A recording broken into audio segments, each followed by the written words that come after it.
Bismillah, alhamdulillah, wa salatu wa salam ala rasulillah wa ala alihi wa sahbihi wa man wala. We're still reading in the chapter of Siyam, fasting. And I think the last point we talked about was the Ha'id al-Nufasa, the menstruating woman and the woman who is experiencing postpartum bleeding. And the ruling on them, of course, is not to fast, forbidden to fast, but they have to make up for those days some other time. They have to make up for those days. And that's clear from the hadith. Such as hadith, كنا نحيد كان يصيبنا ذلك فنؤمر بقضاء الصوم ولا نؤمر بقضاء الصلاة. It's very clear hadith in Bukhari and Muslim. No question about this one, that they have to make up. Of course, when it came to the breastfeeding and the pregnant, we had different opinions. We talked about those. Does anybody remember about the breastfeeding woman and the pregnant woman? Are they allowed to not fast? Avoid, like, if they're worried that it may affect them health-wise, are they allowed not to fast? Yeah. Yes. Or her baby. Yes, whether she's worried about herself or her baby, she's allowed not to fast. But what does she do? Does she have to make up for those days? Does she have to feed the poor for every day that she has not fasted? Or does she have to do both? Different opinion. Yeah, what are they? Some said she could make feeding. And yes. Others said that it's not necessary to pay back.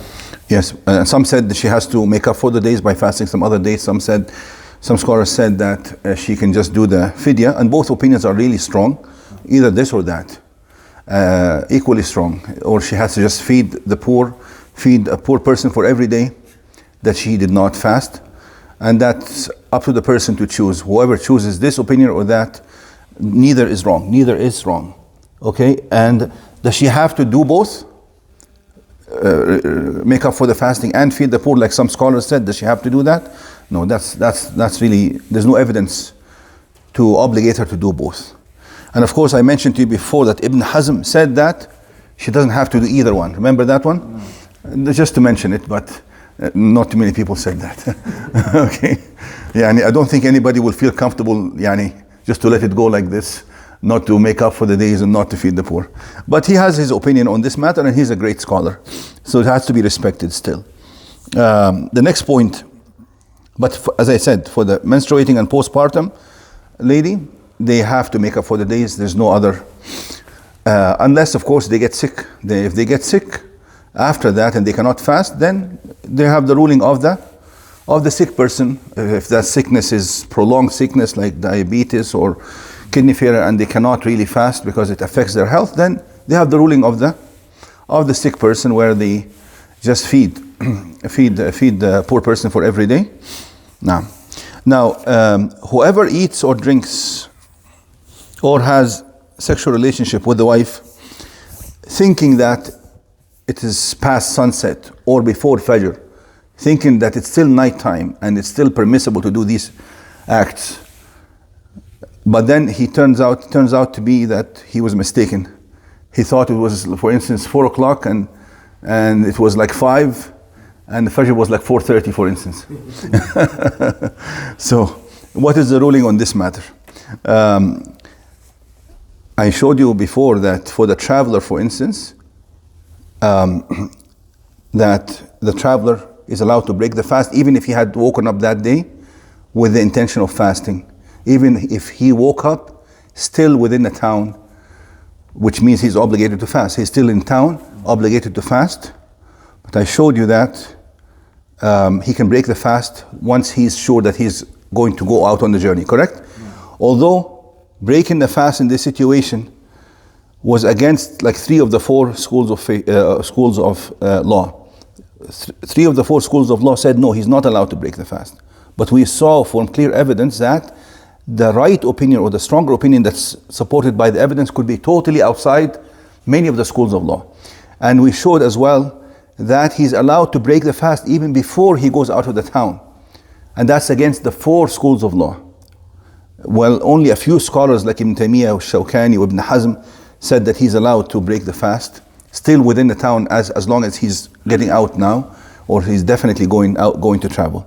And I showed you here that, and the evidence is in the previous tapes, we can go back to them, that sometimes the ruling or the right ruling that's clearly right is actually outside the four schools of fiqh, okay, madahib al-arba, could be, and that's actually very common.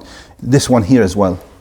You will see here that whoever eats or drinks or has sexual relationship, thinking that it is still nighttime, and it turns out to be that it is during the daytime, like past the Fajr or before Maghrib, the four schools of fiqh, the madahib al-arba, said that this person has to make up for that day.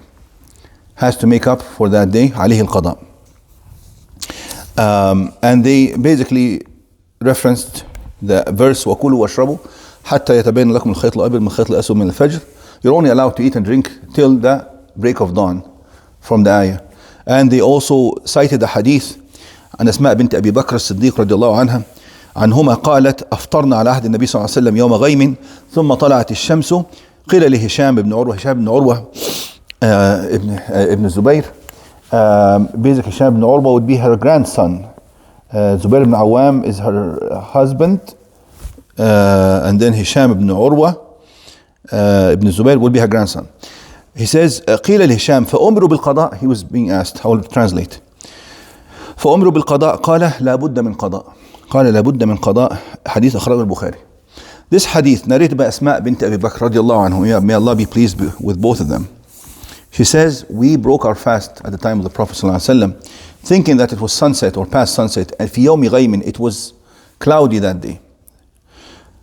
Then it turned out the sun had not set. ثم طلعت الشمس. Then we saw the sun had not set. Then Hisham ibn Urwa, one of the narrators, and that's her grandson, he was asked, فَأُمْرُوا بِالْقَضَاء, were they ordered to make up for that day? Hisham ibn Urwa said, لا بد من قضاء. He says, there's no way out, there has to be qada. There has to be making up for that day. Okay, that's his opinion on this matter. So the four madahib said that if this happens, the person will have to make up for that day. And you can see that in the saying of Imam Nawawi, who is Shafi'i. He says إذا أكل أو شرب أو جامع ظانا غروب الشمس أو عدم طلوع الفجر فبان خلافه فقد ذكرنا أن عليه القضاء. وبه قال ابن عباس ومعاوية بن أبي سفيان وعطاء وسعيد بن جبير ومجاهد والزهري والثوري كذا حكاه ابن المنذر عنهم. وبه قال أبو حنيفة ومالك وأحمد وأبو ثور والجمهور. So most scholars say that he has to make up for that day. And you can see the same being said in the madhab al-Hanbali, and I don't need to cite too much, but going back to the saying of Hisham ibn Urwa, when he was asked, did they make up for that day? He didn't really report what happened actually. He says, there has to be making up for that day. Okay? So that's, can we consider this a hadith? It's not a hadith, that's his opinion, correct? Actually, his father, Urwa ibn Zubayr, had the opposite opinion. He says, La qada. He says, no, they did not have to make up for that day. That's his father. Umar al-Khattab radiallahu anhu, one time it happened with him that he ate and he thought it was sunset and turned out to be not sunset yet. He says he gave the clear opinion that no, I don't have to make up for that day. فَإِنَّا لَمْ نَفْعَلْهُ مُتَجَانِفِينَ لِإِثْمٍ. He says, I didn't do that intentionally or wanting to sin or wanting to break the law of Allah Azza wa Jal. It was a mistake. And as I mentioned, and also a very strong hadith also that indicates that there doesn't have to be making up, is the people who initially, when they recited the ayah, وَكُلُوا وَاشْرَبُوا حَتَّى يَتَبَيَّنَ لَكُمُ الْخَيْطُ الْأَبْيَضُ مِنَ الْخَيْطِ الْأَسْوَدِ مِنَ الْفَجْرِ. Some of the Sahaba thought the meaning of the ayah. Do you know how they understood the meaning? Some of the Sahaba, they misunderstood the ayah. Does anybody know how they say? They tied something on the... Yeah, they got a black thread or a black rope or something, and a white one, and they waited and kept on looking at the white and black, and allowing, of course, for the sun to come and to show them.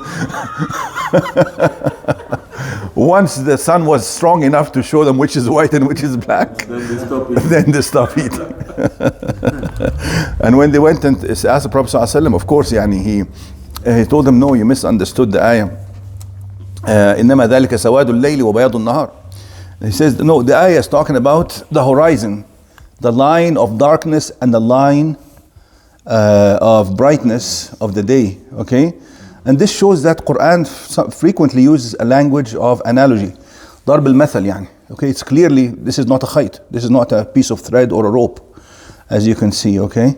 But there's no mentioning whatsoever that he told them to make up for that day, okay? Because that was their misunderstanding. And then we have the ربنا لا تؤاخذنا إن نسينا وأخطأنا, the verse. Allah subhanahu wa ta'ala said, قد فعلت. Oh Allah, do not hold us accountable if we forget or we err or make a mistake, meaning mistake, unintentional mistake here, أخطأنا. Okay? No? Exactly. Narrated by Ibn Abbas. In Allah تجاوز عن أمتي الخطأ والنسيان واستكرهوا عليه. So the people who said they don't have to, they used all this other evidence, and it's very clear. Although Ibn Abbas is the one who narrates this hadith, his opinion is that they have to make up for that day. So a person may narrate a hadith, but it adopt a totally different opinion. Ibn Taymiyyah was asked about this matter. He was asked not about somebody who ate or drank. He says, سئل عن رجل وطئ امرأته في وقت طلوع الفجر معتقدا بقاء الليل. A man actually had intercourse, thinking it was night time and it was past Fajr. What does he do? So he says there's three opinions of scholars. Of course, you know, in Taymiyyah, his knowledge, he knows all these madahib, he knows all the sayings of the scholars, he knows all the hadith, he knows all the ayat. This is how he was. Everybody attested to that. And he was very smart on top of that. So he could actually analyze all this quickly and give a fatwa.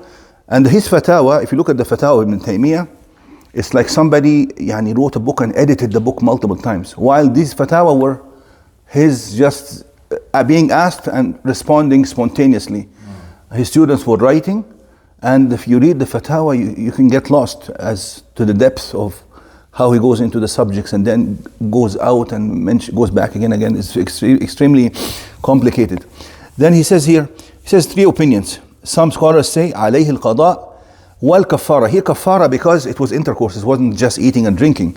So عليه القضاء والكفارة. Kafara means that, what is the ruling of somebody who has intercourse during the day of Ramadan? 60. Yes, you have to fast 2 months. So he has to do one day and on top 60.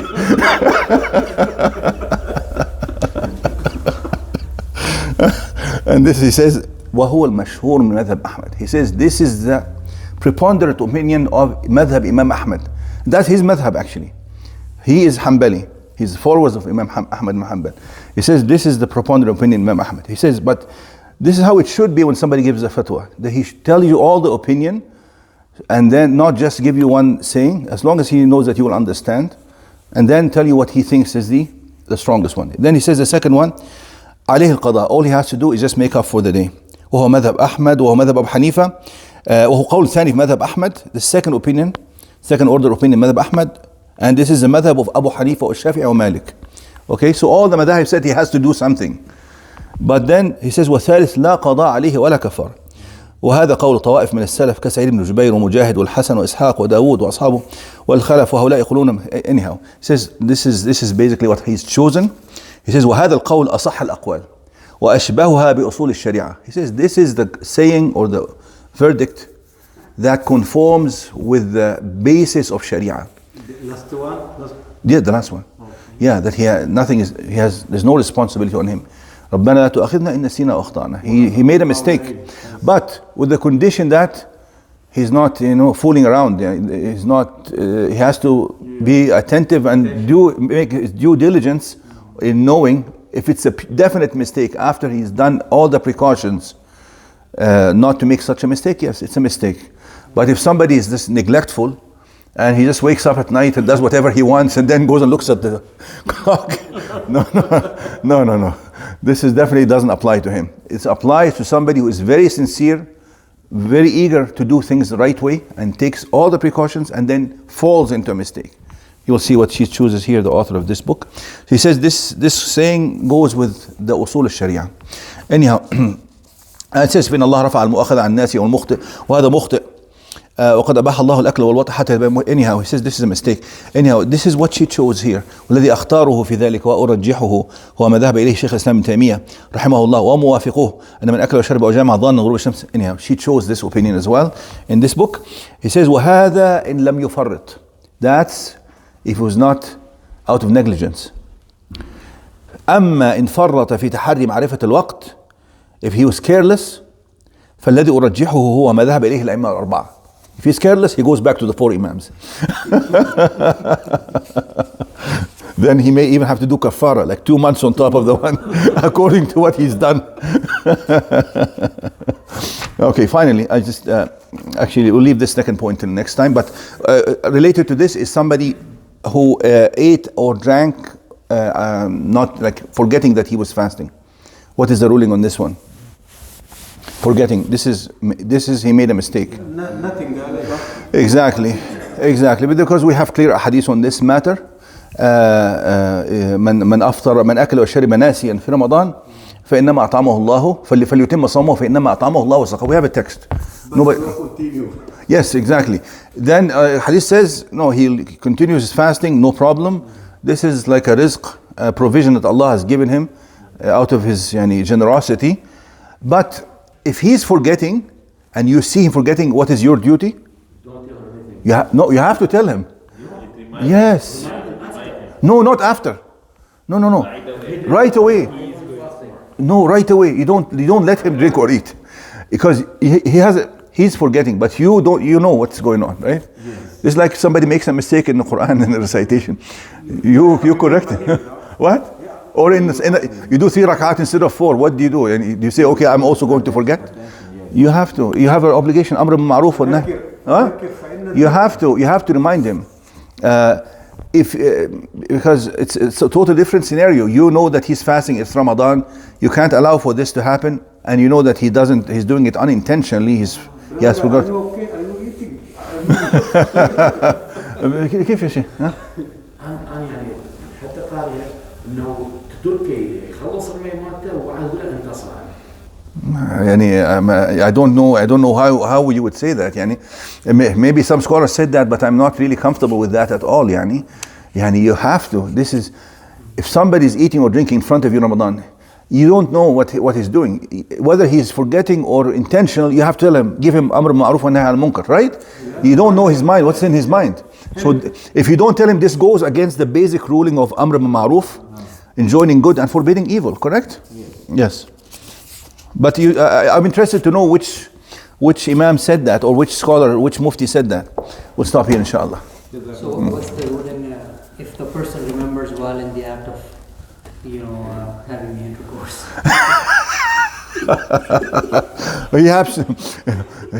He has to abstain immediately, of course. If he remembers, just like eating or drinking, just like you're drinking, it's Ramadan. So you stop drinking, and whatever is in your mouth, what? How did you get there in the first instance? Is it during the day or during the night? During the daytime. I'm talking. Exactly. This one will be a difficult one, but still, it can happen. But immediately, if he remembers, whatever is in his mouth, he has to get out immediately, and he has to stop immediately. He can't even continue to drink what's in his mouth, because that's still on the outside, right? You can't, I remember, okay, whatever I have in my mouth, I'm going to swallow.